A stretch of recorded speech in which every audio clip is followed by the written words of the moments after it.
आपको बताऊंगा कि आप कस्टम यूआरएल कैसे क्लेम कर सकते हैं, अपनी मर्जी का कस्टम यूआरएल। तो गाइस सबसे पहले में क्रोम ब्राउजर को टच करके ओपन करना है कि आपके चैनल का वही जीमेल अकाउंट यहाँ पे लॉगिन होना चाहिए। और उसके बाद ये सर्च बार है, तो यहाँ पे आपने सर्च करना होगा studio.youtube.com। ये है पहला लिंक, तो आपने इसके ऊपर टच करना है। इसके ऊपर टच करने के बाद ये अभी ओपन हो, और यहाँ पर अब ये मुझसे पूछ रहा है कि ये लिंक YouTube स्टूडियो ऐप के जरिए ओपन करें या फिर क्रिएटर स्टूडियो क्रोम ब्राउजर के जरिए ओपन करें। तो यहाँ से आप स्टूडियो के ऊपर टच करेंगे, आपके चैनल का क्रिएटर स्टूडियो ओपन हो जाएगा। देखें ये ओपन हो रहा है, यहाँ पर आप देख सकते हैं कि ये ओपन हो चुका है।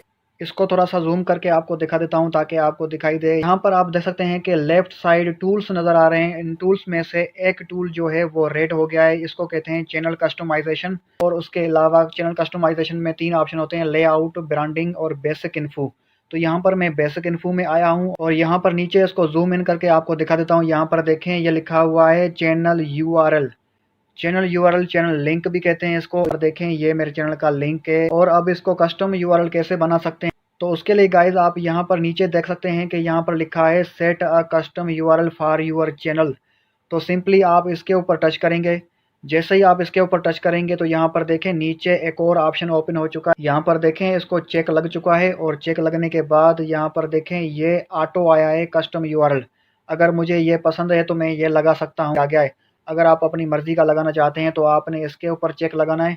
इसके ऊपर चेक लगाने के बाद यहाँ पर आप आगे अपने नाम के आगे कुछ लेटर्स भी लिख सकते हैं, 1 2 3 4 5 सिंपली, या कुछ और लिख के उसको चेक करेंगे। अगर कोई दूसरा यूआरएल अवेलेबल होगा तो आपके लिए वो कस्टम यूआरएल आपको मिल जाएगा। जैसे ही आपका ये सेट हो जाए तो सिंपली आपको मैंने पहले भी बताया कि यहाँ पर आपने इसको पब्लिश करना है। के बाद आगे क्या पूछा जा रहा है, कंफर्म कस्टम यूआरएल। तो कस्टम यूआरएल अगर आपने सेट करनी है तो यहाँ पर आप इसको कंफर्म करेंगे। तो अगर वीडियो आपको पसंद लगा तो इस वीडियो को लाइक कर लीजिएगा और इस चैनल को सब्सक्राइब कर लीजिएगा।